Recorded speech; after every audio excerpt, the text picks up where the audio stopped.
Hey, hello there, and welcome back to Brothers of the Arcana. Wow, that was like a weird hello, like, hey, hello there, everybody. This is Alex Aldea. Howdy, hello. This is Dave Ferrigno. And together we are the Wonder Twins, or whatever we are. So we are Brothers of the Arcana, and we're back for part 2 of episode 11. Getting to know your hosts. Get to know your hosts. Dave interviewed me, and he said I was very wordy, so I went like an hour and a half. So Dave's going to go, maybe a strong 20, 25 minutes with his answers. I'll go one-word answers only. That's right. He's the Calvin Coolidge of podcast hosts. Who got that? Nobody.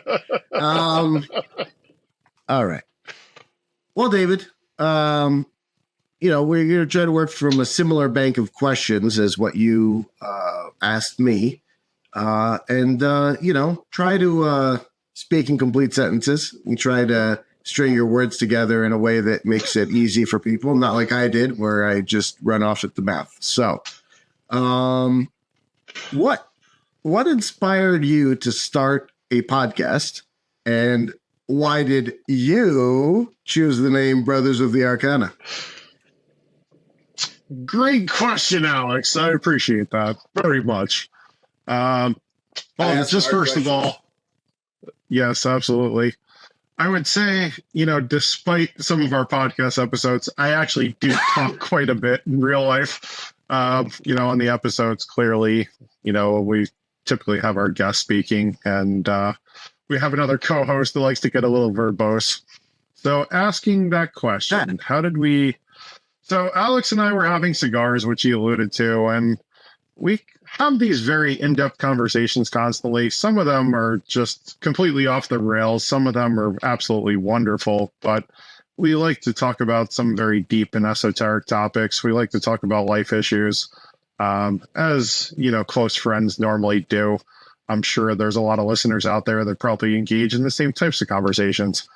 So, we were just sitting there having cigars, and we just said, we should really start a podcast and talk about these topics. And at that point, we then started trying to come up with the concept, come up with names.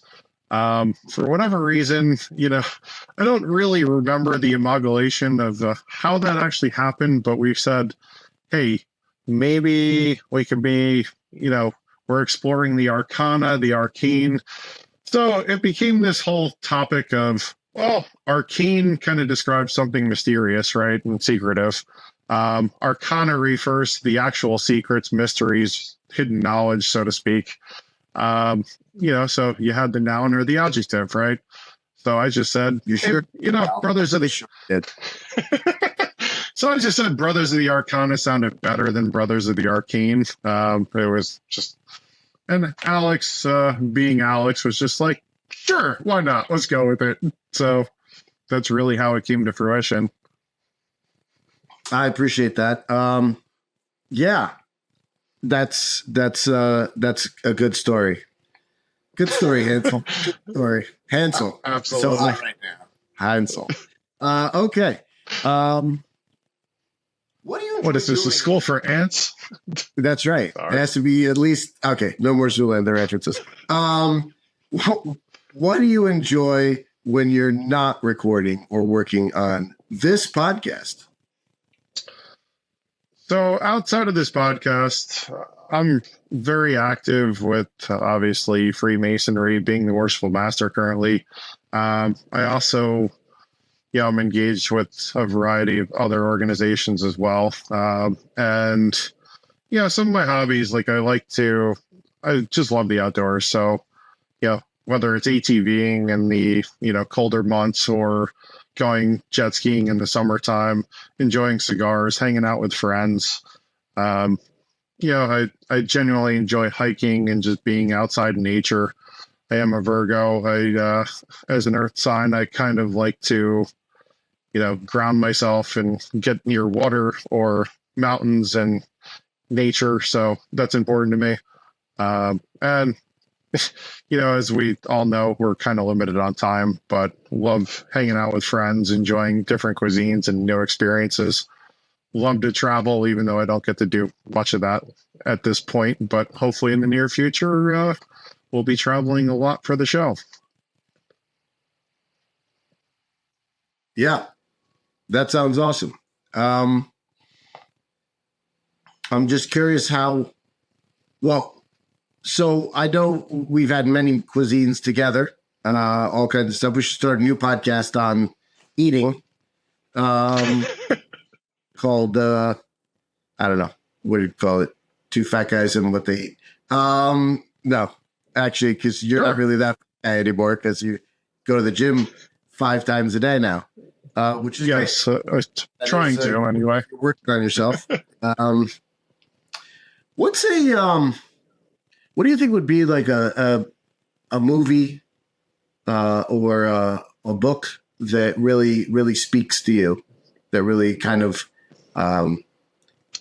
has either affected you at one point in your life or has set your life's sort of philosophy on, how you run, how you do what you do? Fair enough. So there's so many great books, movies, music, whatever influences out there. This one might be a little off the cuff and a little strange to individuals, but I would actually say Mario Puzo's The Godfather, and I'll explain why. So growing up, my father always said, be like Michael, not Sonny. So for those who have read the book, seen the movie, I'm sure, it's certainly a classic. Sonny obviously was hot-headed. He always didn't keep his emotions in check, and ultimately, no spoilers here, but ultimately got him killed in the movie. So my father always said to me growing up, he's like, be like Michael, where you're calm, collected, you keep your cool, you just stay, kind of level-headed and stay focused, and no matter what's happening and no matter what the circumstances are, just try to not let that affect you at all. And just keep that calm, cool, collected, kind of killer instinct in a sense, but not that I have a killer instinct, but I just mean just being completely calm in whatever emergency situations or anything else. So, I've applied that in all aspects of my life as the best that I can, whether it's at workplace, personal relationships, whatever else. I think those that know me know that I usually have a pretty calming effect on individuals, and I think that's really something that I kind of adapted early on, and that's really stuck with me and been important to me. And I'm not going to say, am I perfect? No, of course not. It's like, obviously, I might get mad or have, my moments where I might be upset with somebody or whatever else, but I felt that's actually a very key and integral part of my life. What why do you think no one ever says be like Fredo?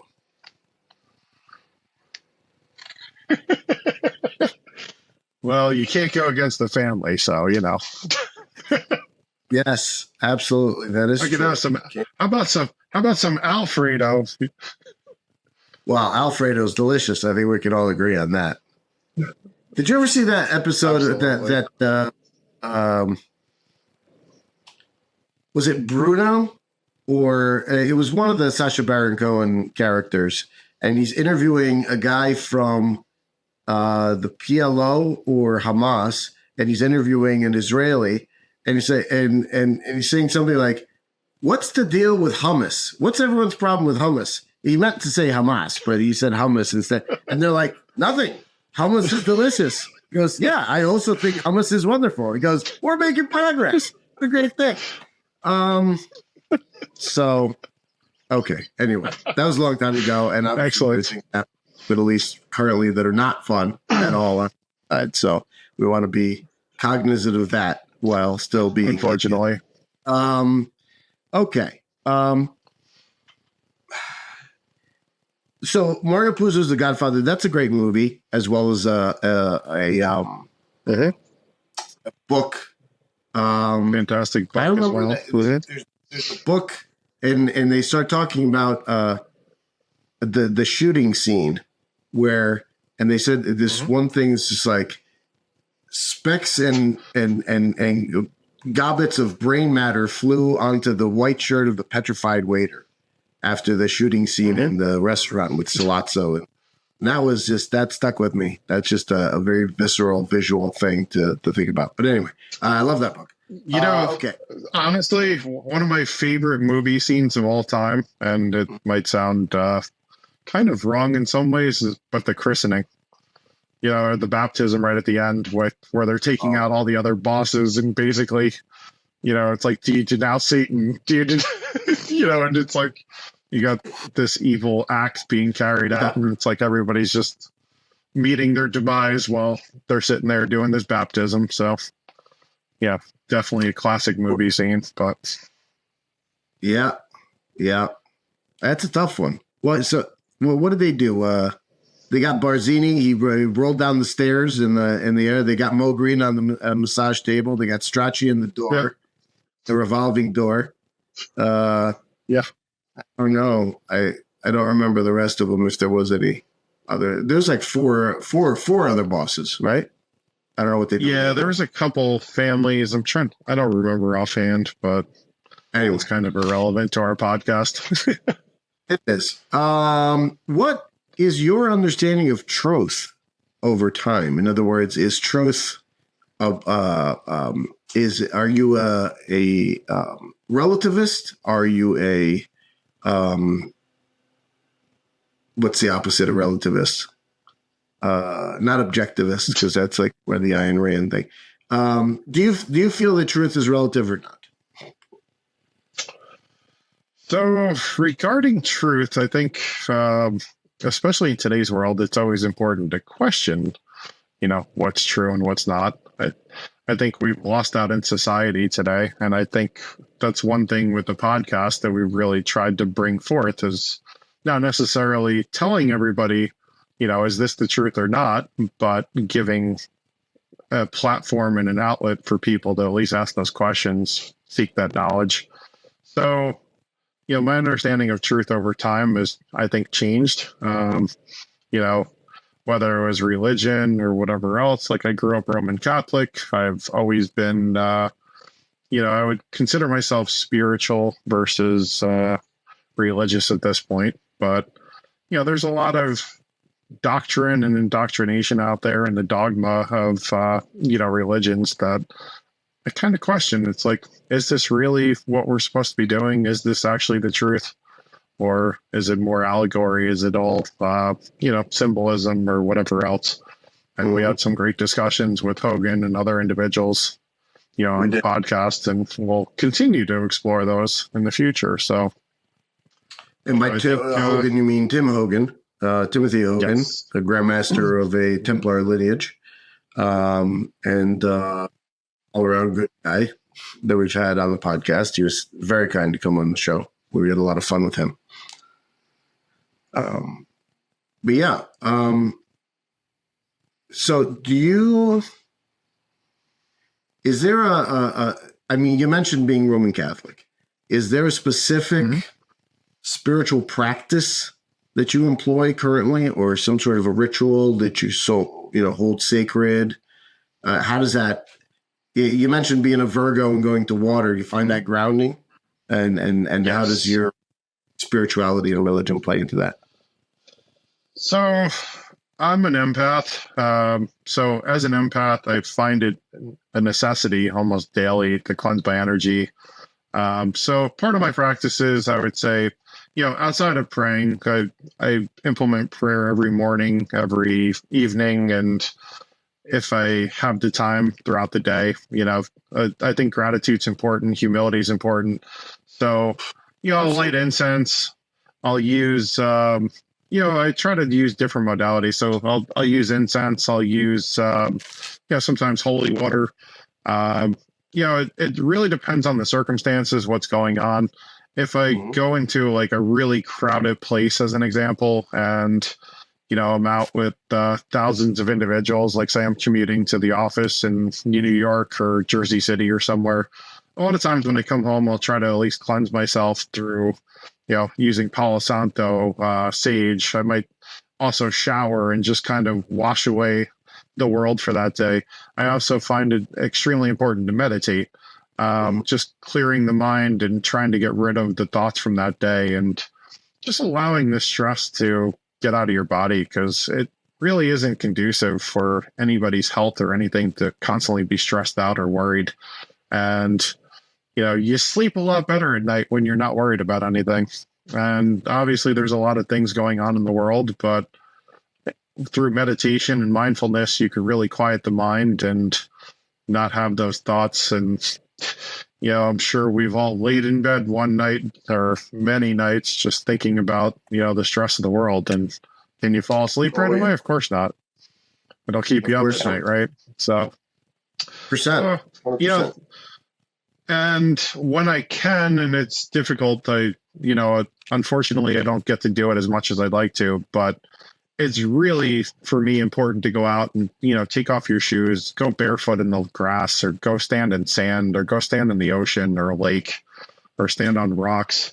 What I like to also do is when I go hiking, as an example, a lot of times I'll find a place like next to a little pond or a lake or whatever else. I'll actually take off my hiking boots, take off my shoes, and just stand there barefoot for a few minutes, and then, sit down, do a couple mindfulness, like breathing exercises, and just take in nature and relax and try to take in that silence, because I feel like that just completely grounds me and allows me to relax and, think clearly and connect with higher spirit guides and, whatever people's modalities are. So, to me, that's extremely important. And I know we've had discussions. Being an empath, I feel other people's energy. So a lot of times I might need to actually ground myself and clear out that energy. And it took me a while to figure out how to actually push away people's energy, especially if you're around somebody that's negative or around somebody that has anxiety or depression or whatever else. It's certainly something you have to guard yourself against. You inspired me while you were talking. I started burning some incense and some essential essences, angelic vision. Nice. So that looks pretty cool. It smells great. So, and I know several Masons that we're friends with like to burn incense as well, because it can be very focusing or very relaxing. There's a lot of great stuff that incense can do for you. Yeah, and actually, there's other ways that if you're not into incense or you can't stand the scents or whatever else, you could obviously use crystals. There's also other methods, like even when you go take a shower, if you want to take a bath, you can use essential oils, Epsom salt, things of that nature that'll help you. So, a lot of cleansing. Yeah, absolutely. Right. Obviously, check with your doctor first, and whatever, or your spiritual practitioner. We are not empowered to offer you any sort of health advice on that front. We're just two idiots on a podcast. So, yes. Okay. Well, honestly, I appreciate your answers and what you're saying a lot. And one of the reasons why we're friends is there's many reasons why we're friends, but one of the main ones is how authentic you are and how much of a guy of integrity you are. And for my own purposes, I like to stick with people that I can respect on that level. And you have my full respect for giving life your best shot. How do you stay authentic and true to your spiritual values? We're running a platform here, right? So, there's a pull to want to be everything to everybody. You want to be a pleaser because you want people to watch your show, and you want to grow your audience, and you don't want people saying bad things or trolling you or other things like that. So how do you run that gauntlet between, you got to put out a message that makes sense, that you feel comfortable with and you align with, but you also want to be growing popularity, right? So it's there's a thing there. As we know, you're never going to be 100% loved by everybody. But I think the whole thing about staying authentic and true to yourself, I think all too often nowadays, people try to compare themselves to, you go on social media, especially, and you see, there's all these millionaires and billionaires or wannabes, whatever they are. I mean, you could be anything you want to be on the internet, right? Obviously you could kind of, especially nowadays with AI, it's like God only knows what else people are putting out there. But I think the biggest thing is staying true to yourself, and you have to look at it from a perspective. And I always try to do that. I'm just a person in the world.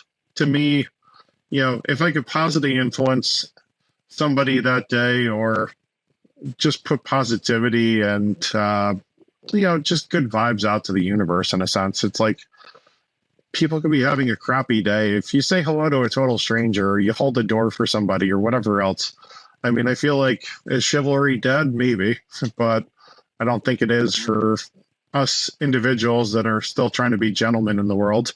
And quite frankly, I really feel like just practicing humility, understanding, we're just another person. We all have our time, talent, or treasures, right? It's like everybody offers something unique and different.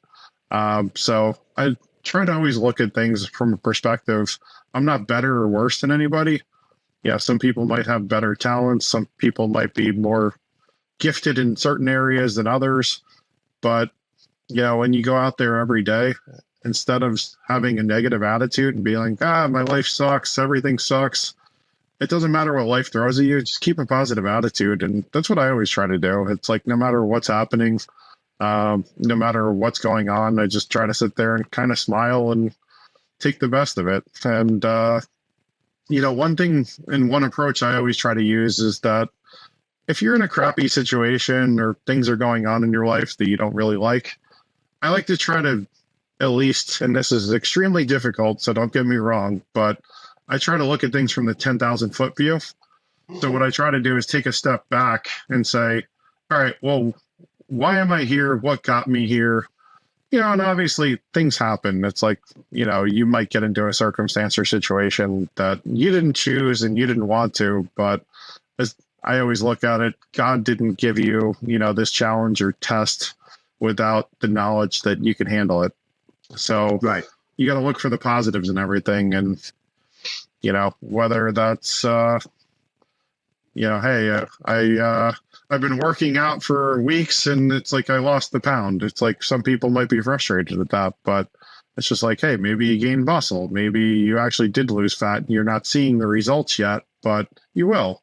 So you just got to stick to it and kind of have that can-do attitude. And, I think for me, it's just important to always be humble.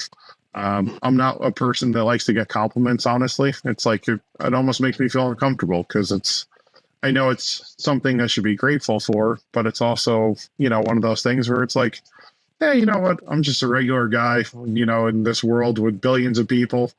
And God only knows, we might be an atom for all we know, in a bigger, you watch Men in Black, you might be that necklace. So you never know, right? Orion's belt. Oh, I know what you mean. Where the galaxy's contained within. Yeah, right on the cat's collar. Exactly. The old Light of Zartha. Yep. Yes. Well, that's pretty cool.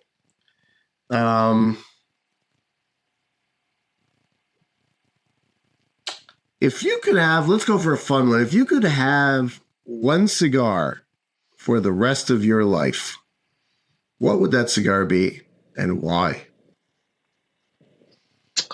So that would be a tough one to answer.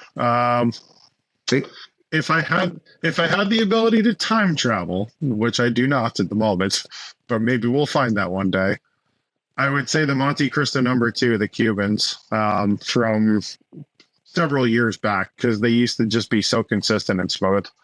They were just like a silky smooth smoke, but great flavor, medium to full body. And it was just a delightful cigar. At this point, since I don't have the ability to time travel, I would say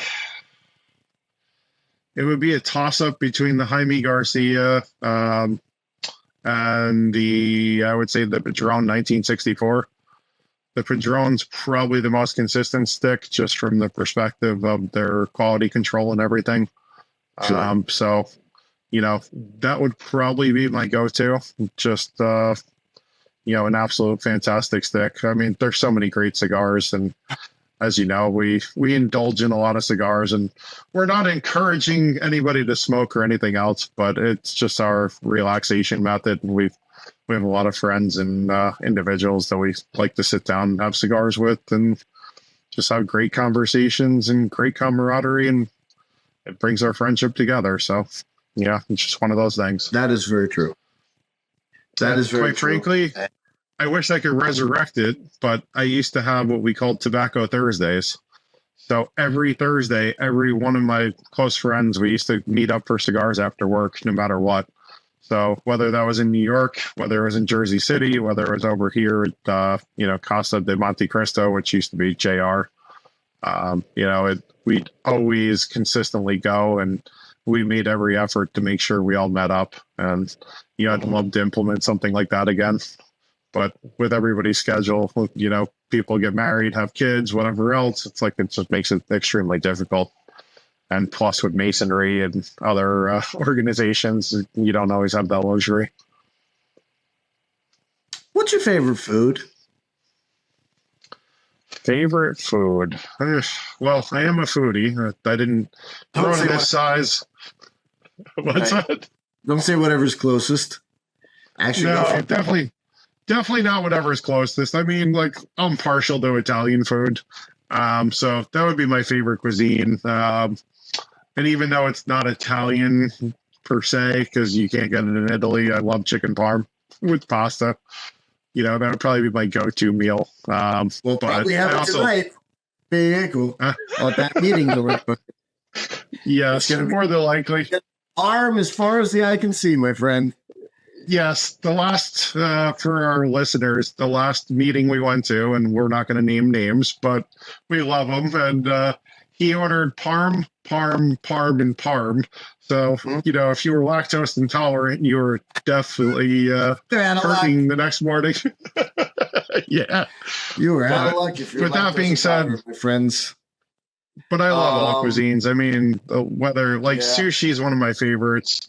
I also love, Mexican food. I love, I'll eat Thai, Indian. It really, as long as it's delicious food, like French food as well. I mean, I'm not going to discriminate against great food. So, who doesn't love a great steak and bourbon too, or a cigar over steak? Yeah, but I would say I'm partial, being Italian, I'm partial to Italian food, obviously. So. Now, there not really being any good Italian restaurants in our area here. I mean, it's hard to come up with some decent Italian food. No, I'm kidding. We're like in the mecca of Italian and American food. Right, and quite frankly, my favorite Italian restaurant, and I'll give them a quick plug, is Laco's in Jersey City, 67 Terhune Avenue. My father started going there in the 70s when he worked at Western Electric down in Kearney, and I started going there when I was like 2 or 3 years old, to my recollection. I'm sure my parents probably brought me there prior to that, but I've been eating their chicken parm and pasta for 40 years practically, and having a tartufo for dessert, fried calamari for an appetizer, and their homemade bread. And they used to get the bread from Dom's as well, that they made just their standard bread. But I know that bakery went out of business in Hoboken, so not exactly sure, but there are definitely fantastic restaurants in the area here in New Jersey and New York metropolitan area. You can't beat it, really, other than going to Italy and actually having real food. Well, you've seen it here, kids. If you want to grow up big and strong, get a steady diet of Italian food, and you could be just like Dave. Exactly. When you grow up. So if you, yes, there's genetics have nothing to do with it. It's all about the Italian food. Well, of course, you have an interesting distinction, family-wise. You have an uncle who has had some modicum of success in the weightlifting slash TV slash movie space, which is, of course, Lou Ferrigno. And Lou is a gentleman that I met once or twice. What's it like to grow up with a famous uncle? Well, so he's actually a cousin, so not an uncle, but Both my honestly, there was zero benefit to me on that front. I've gotten that a million times. Like even when I took my driver's test years ago, I had the gentleman that was doing my test sounded like Ben Stein, and he was just like, Ferrigno. Any relation to the Hulk? Like, yeah. So, I mean, I've earned the nickname the Hulk and, some various other nicknames. That's probably actually a fun fact. But I've been getting that my entire life, and essentially, everybody pronounces our name incorrectly because that's not the Italian pronunciation, but it's certainly cool and unique, but it's also like, what's that? Is it Ferrigno? How do you pronounce it? Is it Igor rather than Igor? No, never mind. No young Frankenstein reference. No, it's Ferrigno, but it's, it's just one of these things where it's like, the G would be silent in Italian, but, so I'd actually be Davide Carmine Ferrigno. Take it easy. Exactly. Yep. Good times. It is good times. Yeah. Listen, I've got a 5-letter last name, and everybody always mispronounces it anyway, so it's okay. I definitely understand. What Well, that was to make up for your first name, right? Alexandru. Well, yes, I guess so. I guess so. What's your bucket list places to travel? I know you've traveled quite a bit. You've been Europe. You ever been to Asia? You ever been to Africa? I've been to Japan. Japan was absolutely fantastic. So I'd love to go to Thailand, Cambodia. I'd love to travel to, go Easter Island. I'd love to go to Machu Picchu. I'd like to go to Patagonia. Definitely would love to. Granted, I'm sure I couldn't get to explore the way I'd want to, but I'd love to go to Antarctica too. Go see what's actually down there. But now we're getting into some serious stuff there, David. Yes, but I've had the pleasure of traveling quite a bit. Some of my favorite places I've been, like honestly, was Italy. Is near and dear to me. But on my bucket list, I'd definitely like to go to Croatia, Greece. I'd love to go back to Japan actually at some point as well. Probably Singapore, Abu Dhabi, some other fun spots, but, and we'll see what the future holds. And, I also really, I spent some time in Poland at one point. That was actually one of the most relaxing and enjoyable trips, surprisingly. Wow.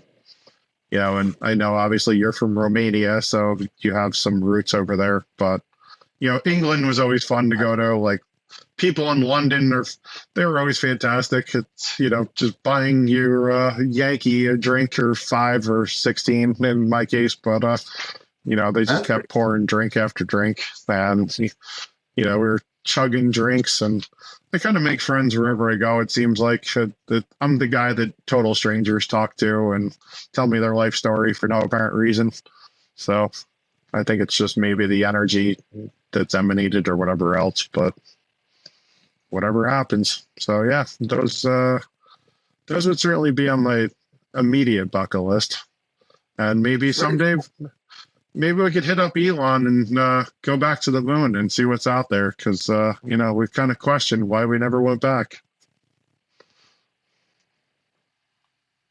That's a very good question. And it's a question that our friend Eric Matson raised from our first podcast as to people ask maybe the wrong question there. It's not, did we ever go to the moon, but why are we going back? Or, why is there, now we got a second moon, which is apparently the size of a school bus or something like that. That's like circulating around our moon, which is interesting. Correct. So, yep, it's growing tentacles. No. so what? Yeah. Here's the question: if you go back in history and meet one person, who would it be and why?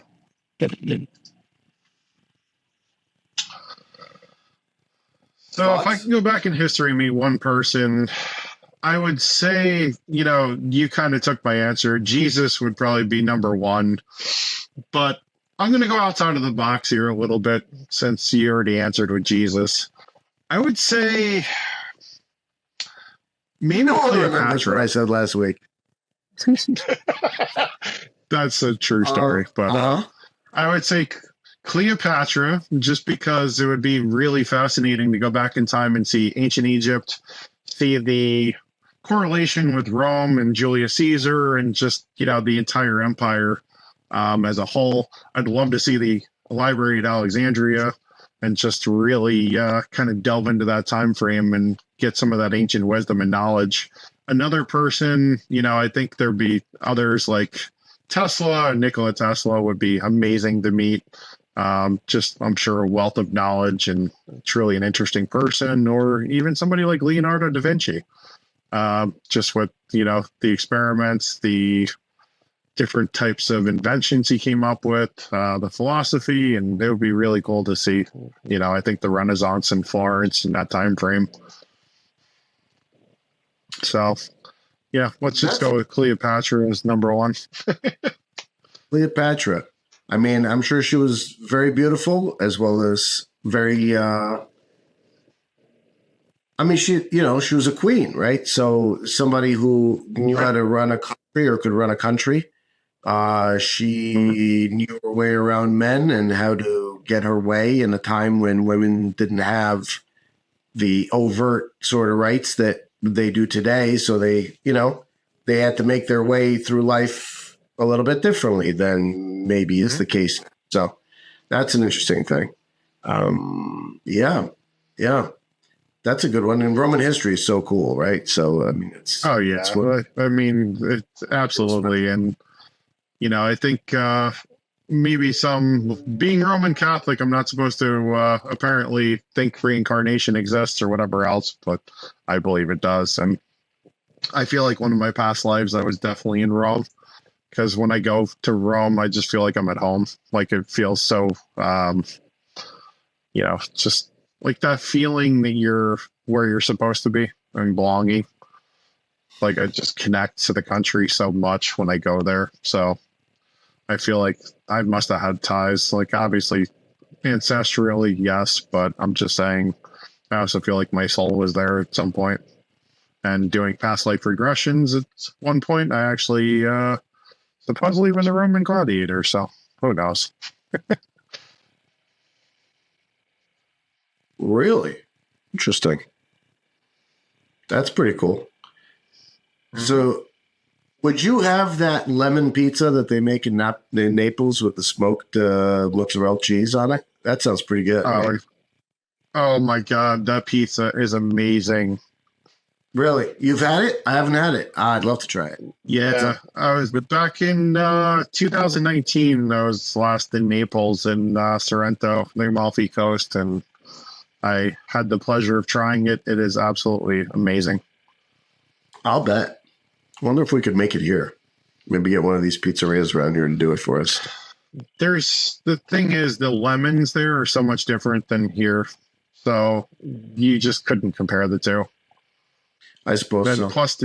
Plus the ingredients. I mean, like, let's be honest, everything's genetically modified here, and there's no nutritional value in half the food we eat or more. And, you go to places like Italy where they've banned GMOs.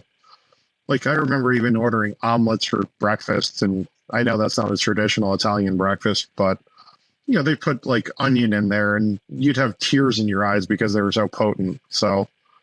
it's quite different. So you just couldn't replicate that here. So we're going to have to go over there and experience it firsthand. I'm in. Let's do it. I would go tomorrow. We've talked about the idea of being an empath.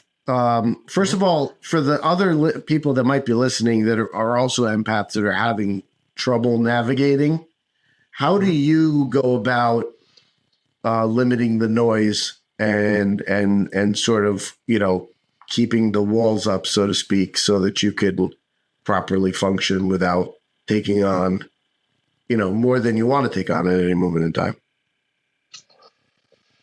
So for me, that was something I struggled with for a number of years. Early on, I would take on a lot more energy and I'd feel it and let it affect me a lot more than it does now.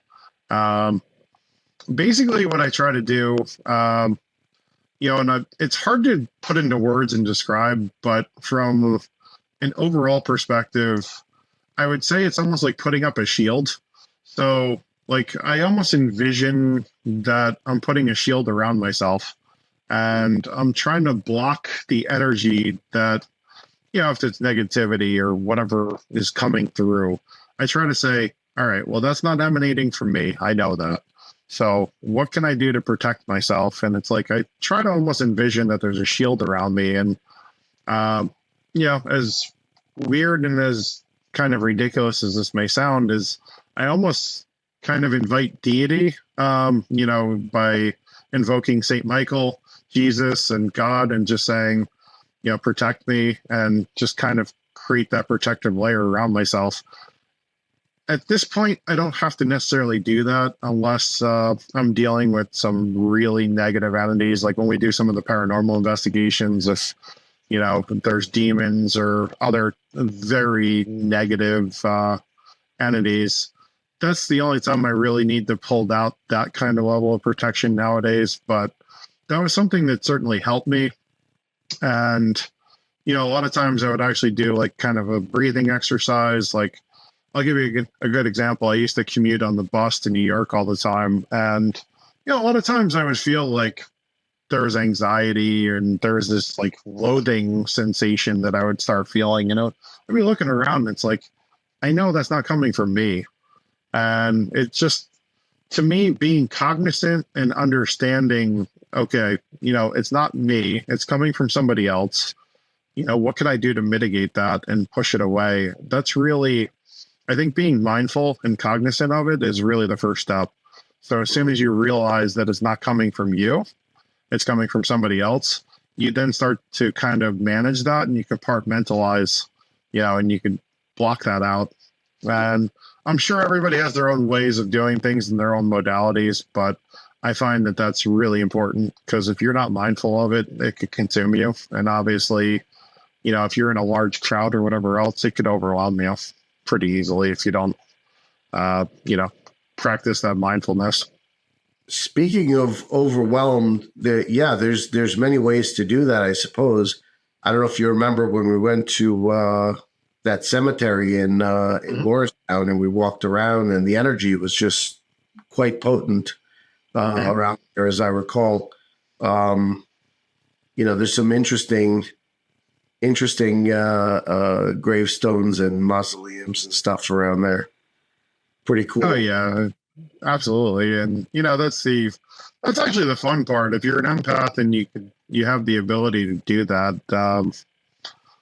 I would say go drive through a cemetery or take a walk in a cemetery. A lot of times it actually has a very calming effect, but you'll find that occasional spirit that's trying to harass you or provoke you or whatever else, maybe grope you if you're, attracted to them or something. But, as ridiculous as that might sound, it happens. And, from that perspective, that could actually help you and teach you to kind of mitigate those feelings and start to understand in no way, shape, or form, do you want to dabble with anything? Stay away from Ouija boards and things of that nature.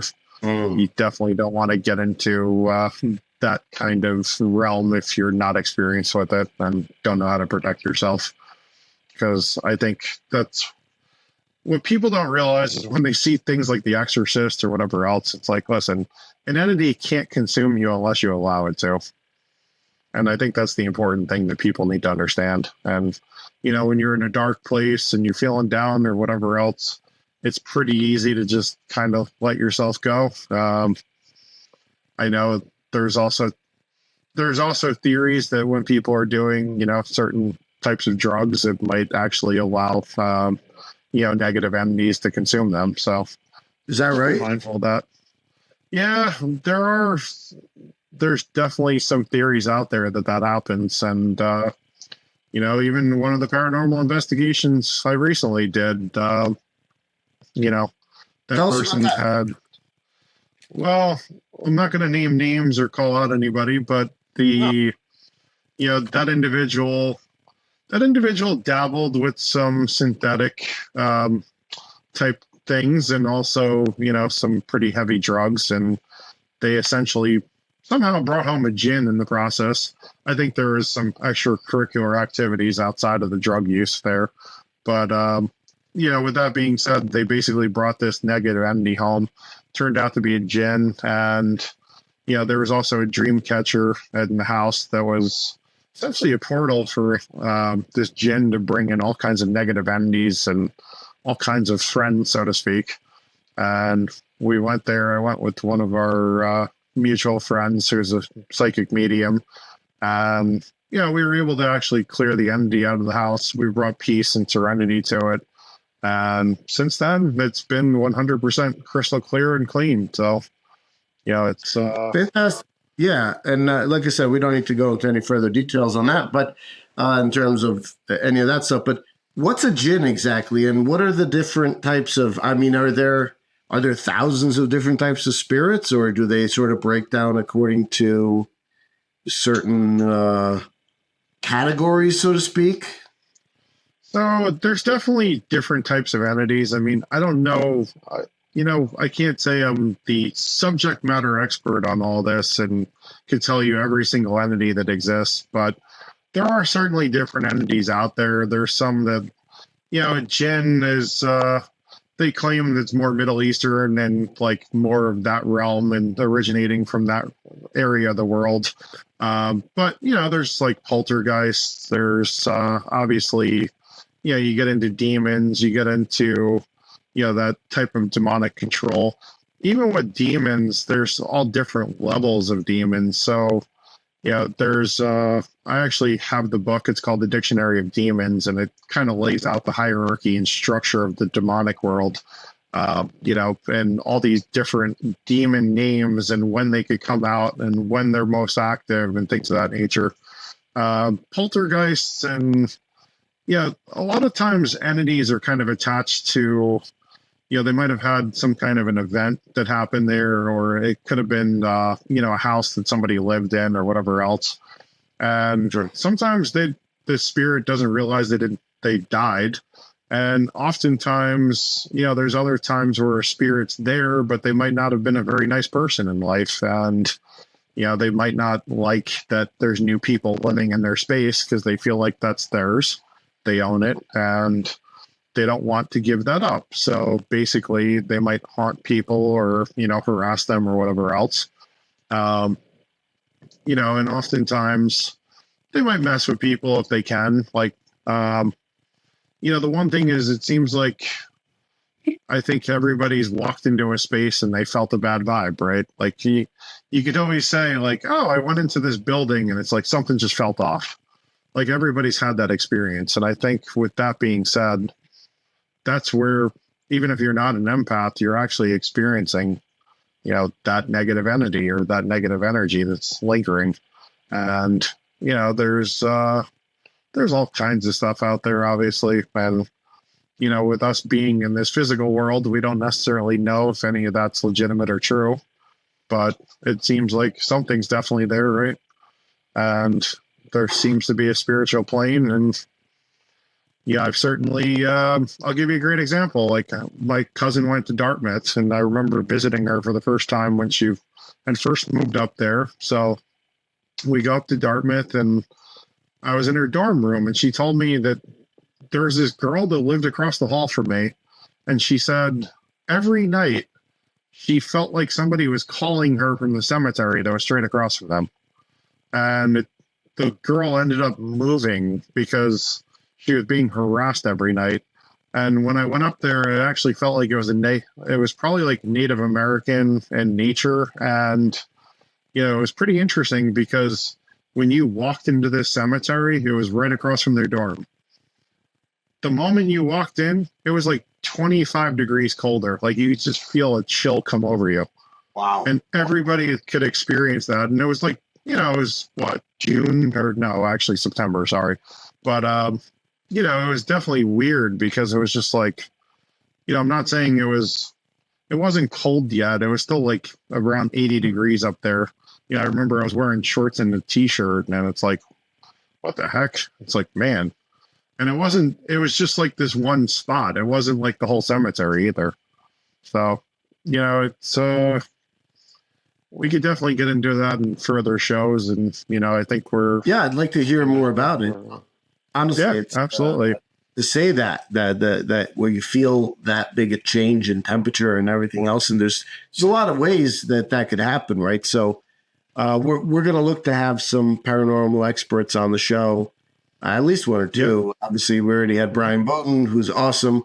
And then he's been kind enough to introduce us to some of his friends who are looking forward to having on the show. So what would you say is the most influential person in your life? Who influenced you to sort of get into the stuff that you're into here? So nobody actually influenced me to get into this stuff. I would say the most influential person in my life, growing up was obviously my parents, my father especially. He always used to say, practice how you play. Like he coached me in a lot of sports. He was the type of individual and, he loved us to no end and he made a lot of sacrifices for the family. What's interesting with my dad is like he grew up, in the projects in Newark. He was homeless when he was born. And he always valued having money and security and everything else. And I think just from that perspective, like he always just taught you to be a gentleman, to act, like even my mom had a huge influence. Like she always said, make sure you say please and thank you. Be courteous to people. Like when you're addressing somebody's parents, say like Mr. and Mrs., whatever else, always say hello to them when you entered their home. Just like basic things that, I feel like are obviously lost in this world today, it seems like. But yeah, those basic, without being,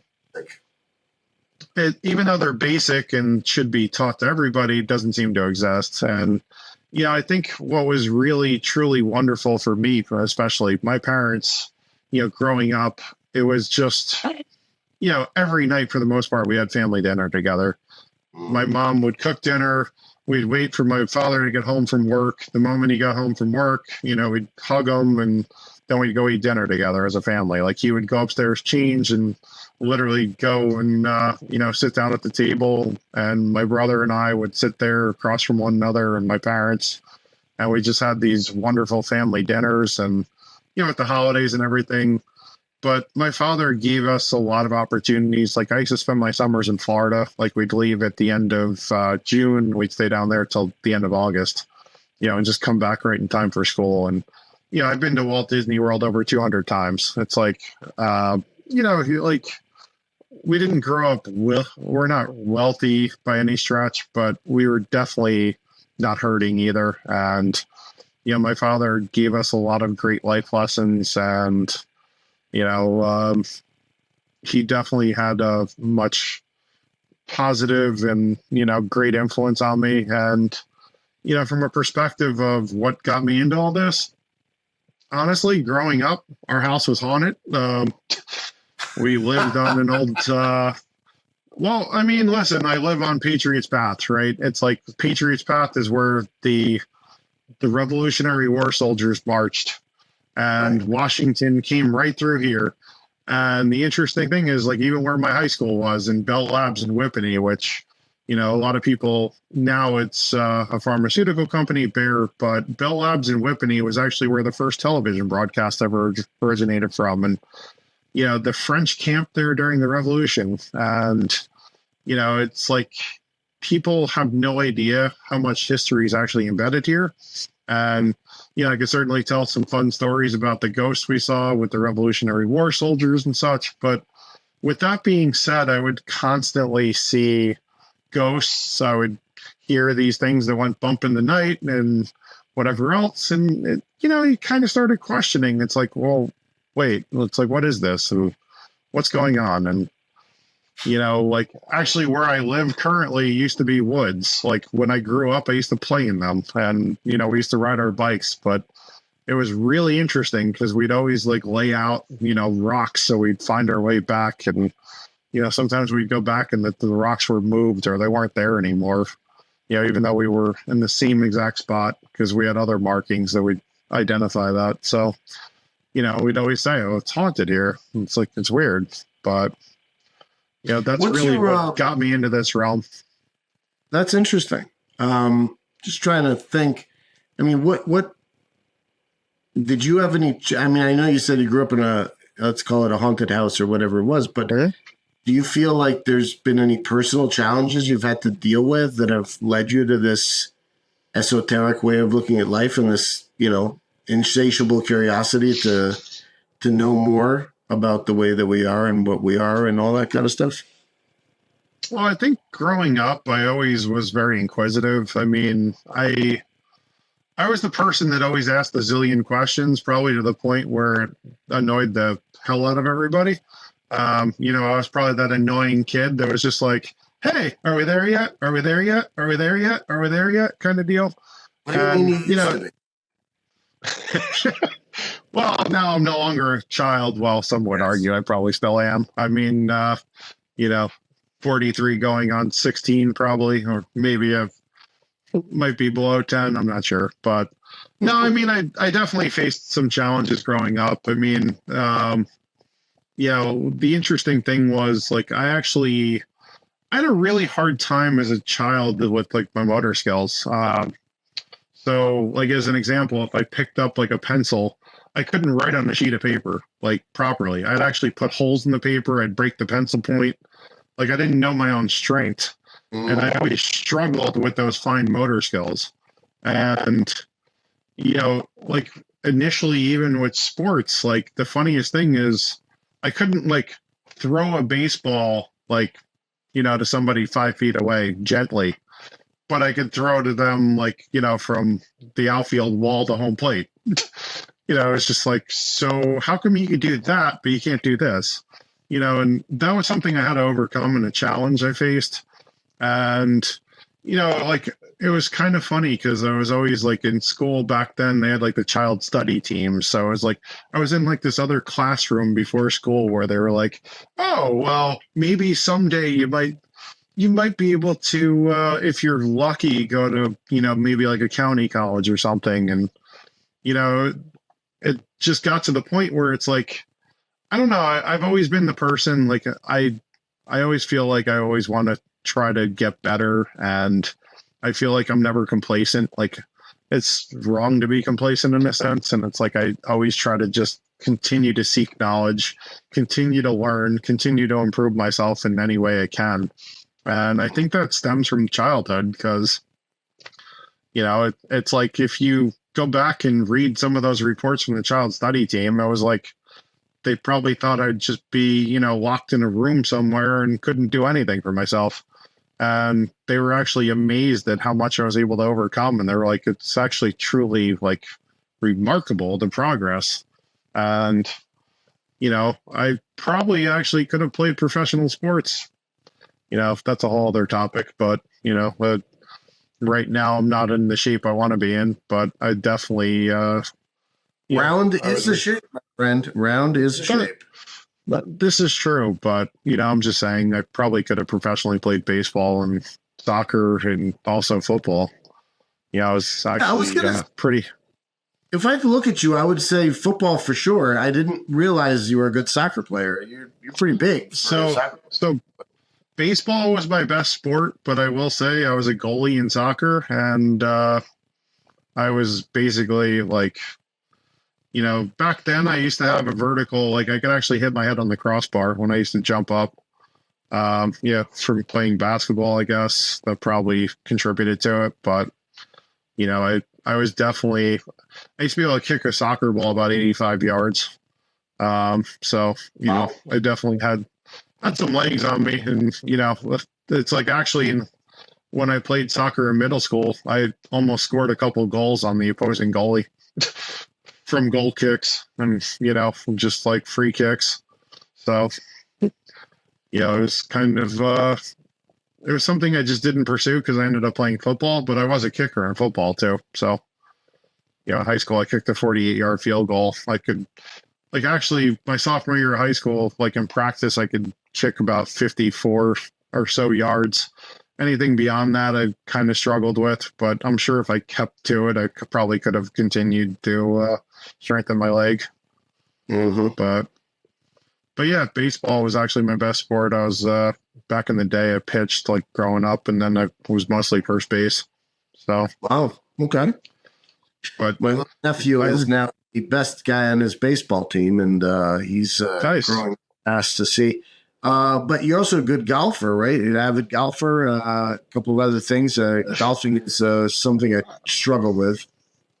I mean, I love golf. I honestly haven't played since last year. I just haven't had the opportunity to do so. But at one point I got down to about an 11-10 handicap range. Probably one of my best rounds I ever played was a Stream Song Blue Course down in Florida. And I think I shot an 81, and that probably should have been in the 70s. But, that was a cool day because the Detroit Tigers were playing their spring training. They were down there. So they were out on the course throwing us beers and flipping them to us. And Greg McElroy, who was the former quarterback at Alabama, who won the national championship, was there.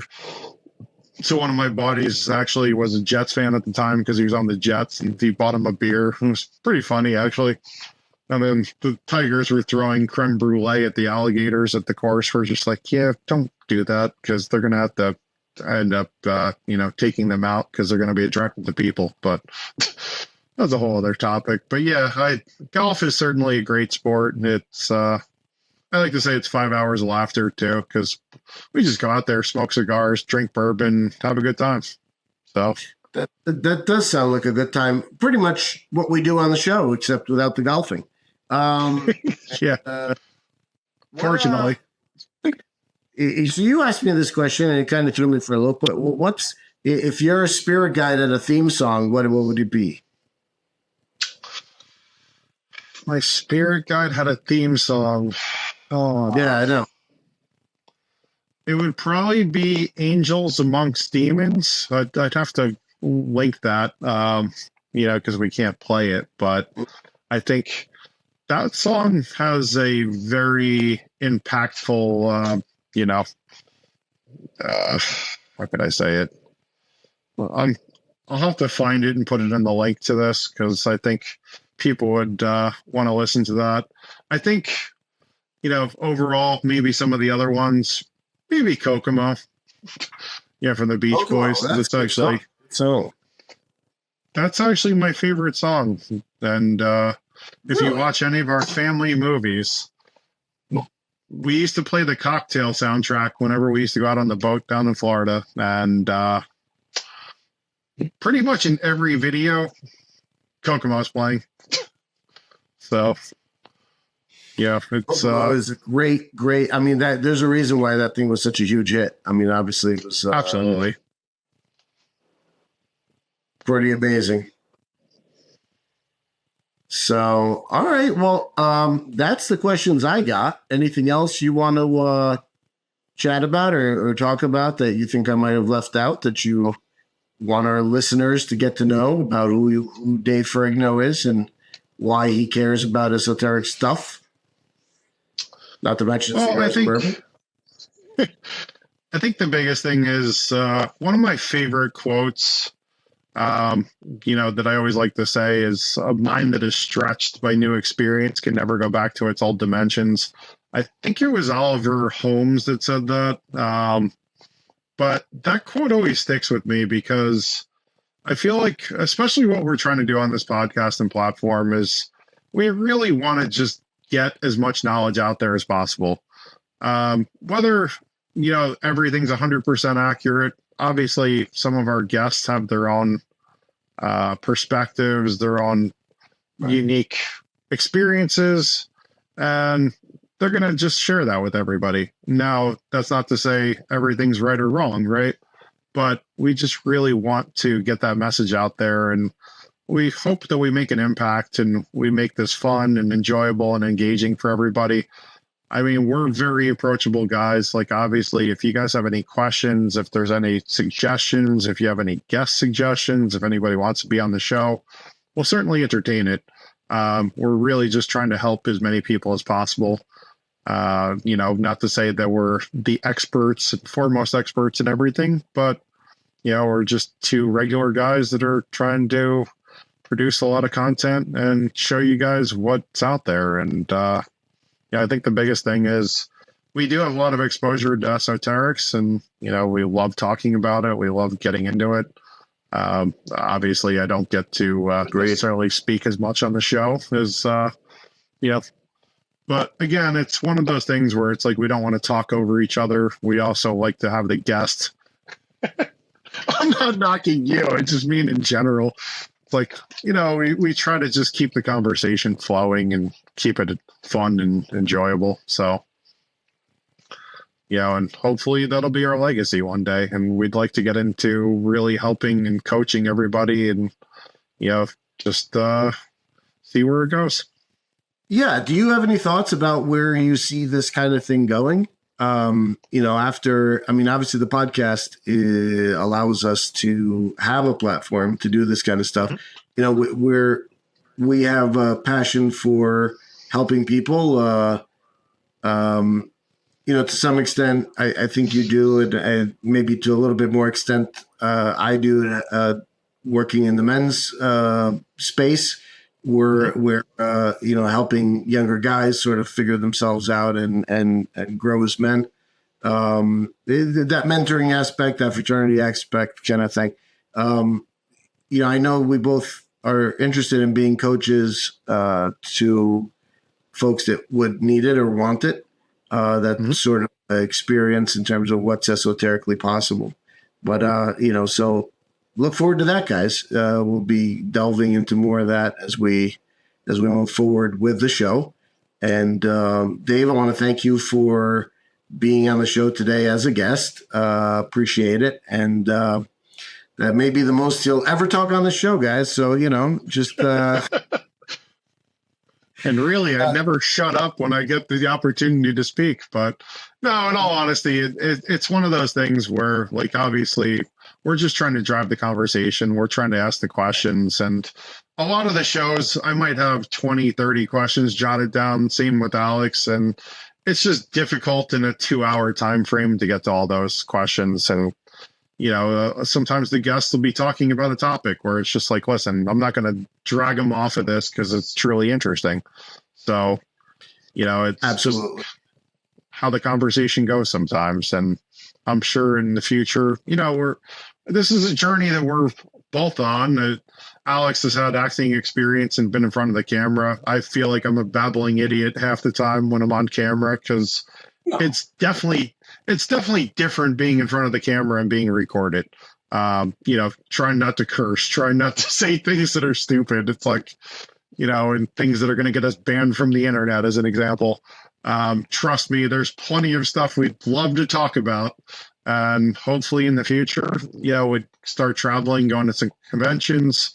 Maybe we could actually have those conversations offline and really delve in and meet listeners and get into, a lot of different fun topics. And, I think at some point we'd love to travel the world. We definitely, and we're not really sure how we're going to do this yet on this platform, but we were talking about doing a CE5, Close Encounters of the Fifth Kind, just doing a recording on that front.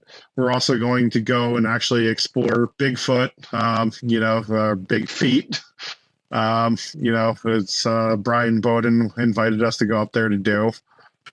He claims that there's a place that he knows, and maybe they're swimming underneath the whatever body of water to get to the Loch Ness Monster or whatever else. But Do you think they're using those same tunnels the Loch Ness Monster does somewhere over in Canada? I guess so. I mean, they're probably. Love you, Brian. Still not buying it. Maybe. Still not buying it. Maybe they're. I think they're doing somersaults and cartwheels and just having a grand old time up there while they're mimicking and mocking society. A lot of rock knocks and all kinds of other stuff that they got going on there. Exactly. Thanks again for being on the show, and we'll look to wrap up for today. So until next time, this is Brothers of the Arcana. I am Alex Aldea. I am Dave Ferrigno. God bless. Thank you for listening. See you guys later. Ciao, ciao.